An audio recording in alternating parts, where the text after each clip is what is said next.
You have to pick a path of discipline. I found that nothing in life is worthwhile unless you take risks. Nothing. Motivation is a feeling that comes and goes, and it doesn't matter whether it's there or not.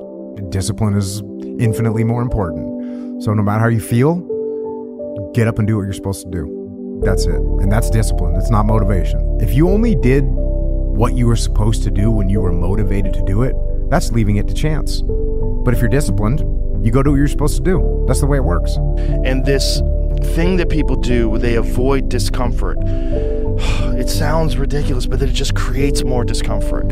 You don't realize that in embracing discomfort and forcing yourself to do something very uncomfortable that you can control, like an ice bath, like a sauna, like a run, like a workout, you are eliminating another form of discomfort.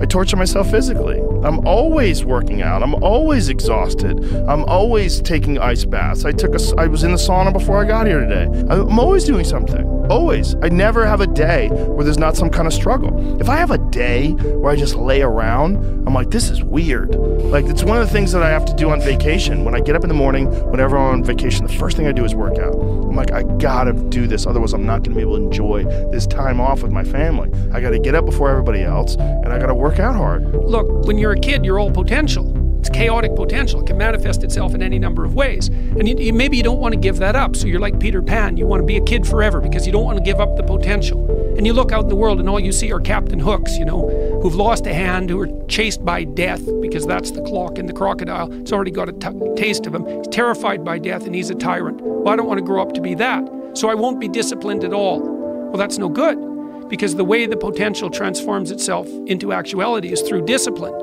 Our minds are like a fucking garage.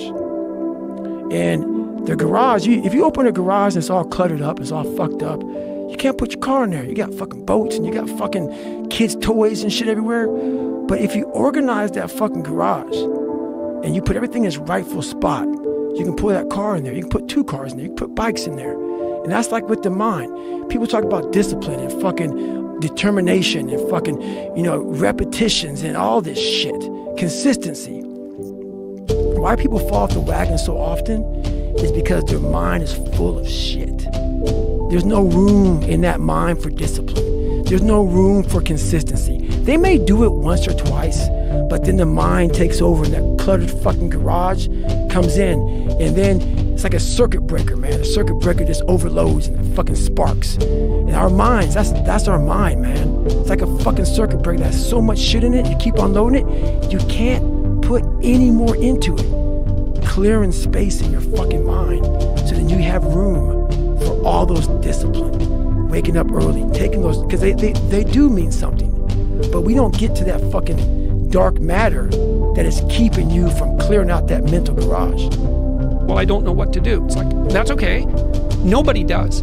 Go do something. Do the best thing that you can think of. Put the best plan you have into practice. It's not going to be perfect, and it will change along the way. But it will change partly because you become disciplined pursuing the path. And as you become disciplined, you become wiser. And as you become wiser, you become able to formulate better and better plans. There is no passion to be found playing small and settling for a life that's less than the one you're capable of living. I'm sure people have told you to make sure you have something to fall back on. Make sure you got something to fall back on, honey. But I never understood that concept, having something to fall back on. If I'm going to fall, I don't want to fall back on anything. I want to fall forward. I figure at least this way I'll see what I'm going to hit.